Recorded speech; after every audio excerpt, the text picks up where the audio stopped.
সবাই কিন্তু এখন কাজ করছে। আপনার নাটক ইন্ডাস্ট্রি দেখেন, সবাই কিন্তু শাকিব খান ভাইয়ের সাথে কাজ করার জন্য দিকে করছে। আপনারা অলরেডি দেখতে পাচ্ছেন, এটা নিয়ে বলার কিছু নেই, কারণ একজন মেগাস্টার তার পাশে দাঁড়িয়ে স্ক্রিন শেয়ার করতে চায় সবাই।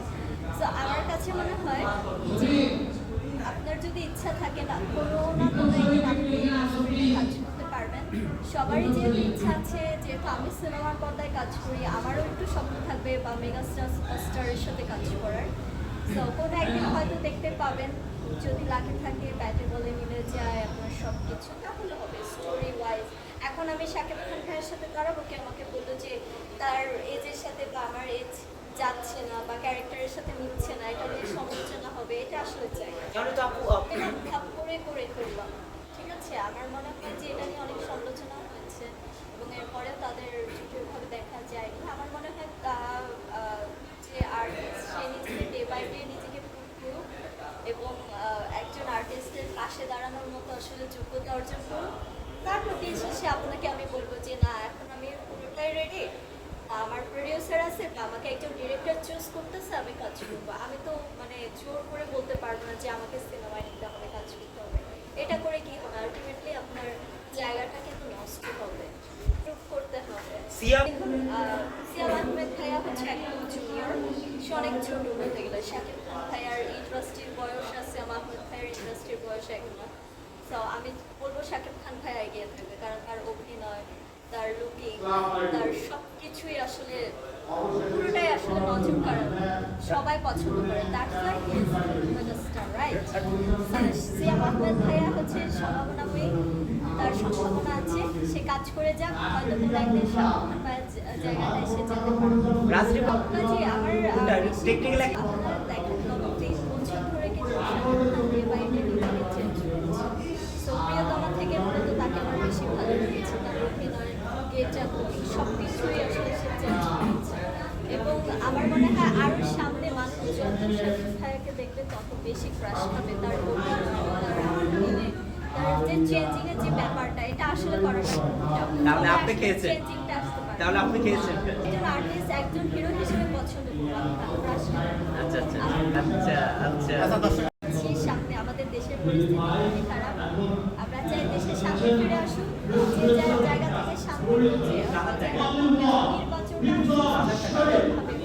আর কিছু বলার নেই। এবং নতুন বছরের জন্য শুভকামনা। পছন্দ আমার উইন্টার সিজন একদমই পছন্দ। কেন? সিজনটা আসলে মনে হয় অনেক বেশি অলস হয়ে যায়, আমার বাইরে বের হতে ইচ্ছে করে না, শুধু মনে হয় যে ঘুমিয়ে থাকে। যাই সামনে পাই তাই।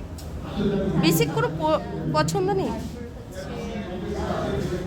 তারপর কি যেন রস, খেজুরের রস। খেজুরের রস, আর হচ্ছে বুঝতে পেরেছি। পাটিসাপটা পিঠা, এগুলো শীতকালে খেতে অনেক মজা। পিঠাও যেমন খেতে মজা, তেমন সবজিগুলো আরো বেশি মজা লাগে শীতকালে।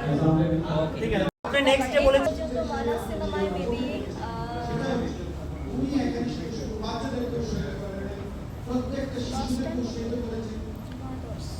মানে আপনি শিওর না? শিওর না আসলে, মনে না আমার মুক্তির জন্য আমি রেডি করছি।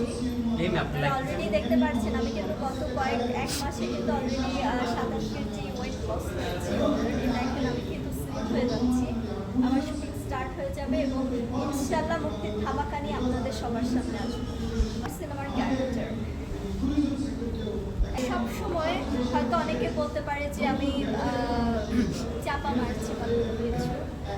আমার মনে হয় যে আমার স্কিনে বা আমার ফেসে, হ্যাঁ মেকআপ করি নর্মালি গ্ল্যামারটা শো করার জন্য, ক্যামেরার সামনে আমরা মেকআপ করে আসি, কারণ মাঝে মাঝে অনেক পিম্পলস থাকে, তো মেকআপটা না করলে এটা কভার করা যায়। কিন্তু নর্মালি আপনি দেখেন আপনার পিলার বলেন, বোটক্স বলেন, সার্জারি, পিলিং, এগুলো কোনো কিছুই আমার ফেসে আজ পর্যন্ত আমি বড় গলায় বলতে পারবো আমার ফেসে কিন্তু নেই, একদমই ন্যাচারাল। এবং ময়শ্চারাইজিং ক্রিম তো ইউজ করাই হয় নর্মালি, আবার মেকআপ তোলার জন্য নারকেল তেল ইউজ করি, মাঝে মধ্যে অলিভ অয়েলটাও আমি স্কিনে ইউজ করি, মানে প্রাকৃতিক জিনিস যত বেশি পারি আমি ইউজ করি। আর হচ্ছে যেহেতু আমাদের অনেক বেশি মেকআপ করা হয়, আবার সানবার্ন হয়ে যায় শুটিংয়ে, সো স্কিনটা অনেক সময় ড্রাই হয়ে যায়, এর জন্য ময়শ্চারাইজিং ক্রিম, তারপর হচ্ছে আর নর্মালি যে নর্মালি আমার যখন যেটা ভালো লাগে সেটা ইউজ করি। আপু Happy just because of I got 2 hours. Already আপনারা দেখতে পাচ্ছেন। একটা হচ্ছে ময়ূরপঙ্খী স্টার অ্যাওয়ার্ড আর একটা হচ্ছে সোহানা ইন্টারন্যাশনাল বিজনেস অ্যাওয়ার্ড।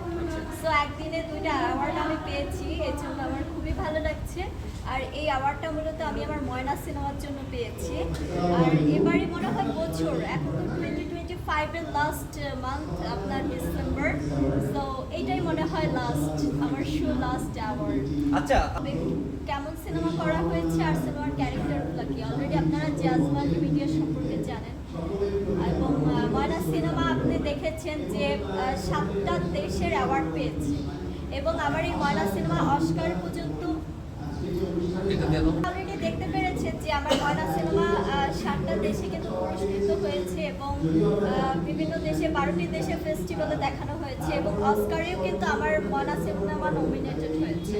তো সব কিছু মিলিয়ে দেখেন 10টা লাগে না, যার হয় তার আগে হয়, যার হয় না তার 10-এ হয় না। সো ময়না সিনেমা আমার যে ক্যারেক্টারটা ছিল অনেক চ্যালেঞ্জিং। সো আমার কাছে মনে হয় আমি ময়না হিসেবে আসলে রিলেট করতে পেরেছি, কারণ ময়নার যে ক্যারেক্টারটা এটা আপনার যেমনটা আলোচনায় এসেছে তেমনটা সমালোচনায় এসেছে এবং গত একটা বছর ধরে একটা সিনেমার নামই আপনারা ঘুরে ফিরে শুনতেছেন, রাইট?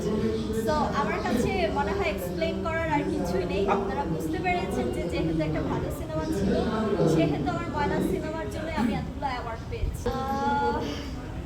এখনো আসলে স্টার্টই কমপ্লিট হয়নি, যেহেতু আমি মিডিয়া সেক্টরে কাজ করছি। আমার সিনেমা মুক্তি সিনেমা এখনো রিলিজ হয়নি, মুক্তি সিনেমা রিলিজ হবে, আমার স্টাডি কমপ্লিট হবে, যেটা স্টাডি করছি। তো সব মিলে আসলে আমার এত দায়িত্ব, আবার নিজের সংসার আমার নিজেরই মেনটেন করতে হয়। একটা আছে না যে ফ্যামিলিটা সাপোর্টিভ হিসেবে পাশে থাকে, যেহেতু আমার ফ্যামিলি খুলনায় থাকে সেহেতু এখানে আমার একাই নিজেকে আসলে গার্ডিয়ান হিসেবে লিড করতে হয়। সো এই জন্যই আসলে আমি আমার এত দায়িত্ব, এত কিছুর মাঝখানে আমার মনে হয় যে হাজবেন্ডের দায়িত্ব কেউ কি তখন অলরেডি আপনারা দেখতে পারবেন। কেউ কি আছে? বলবো না, মানে একজন আপনার আমার ভালো লাগার মানুষ যে তাকে আনবো না, কারণ আরো ফল পাচ্ছে যদি আমি তাকে রেখে চলে যাই। সুন্দরী দেখ না এখন কেউ যদি চায় যে কে বিয়ে করবে, সে যদি আপনার সামনে আসতে না চায়, আপনি কি জোর করবেন? এটা তার একান্ত পার্সোনাল লাইফ। তার পার্সোনাল লাইফে সে হাজব্যান্ড রাখুক না বয়ফ্রেন্ড রাখুক না বাচ্চা রাখুক, এটা তার পার্সোনাল লাইফ। আমরা মিডিয়াতে আসছি কাজ করতে, আপনারা শুধু কাজ নিয়ে প্রশ্ন করবেন, আমাদের কাজগুলোকে প্রমোশন করবেন এবং আমি আর্টিস্টটাকে প্রমোশন করবো। সো জামাই, হাজব্যান্ড, বয়ফ্রেন্ড, বাচ্চা এগুলো নিয়ে আসলে এগুলো নিয়ে কথা বলা মানেই হচ্ছে যারা আলোচনায় সমালোচনা আসতে চায় তারাই করে। রাজনীতি আসলে আমি চাই না আপনি নেক্সট টাইম আর করেন। পরিমণি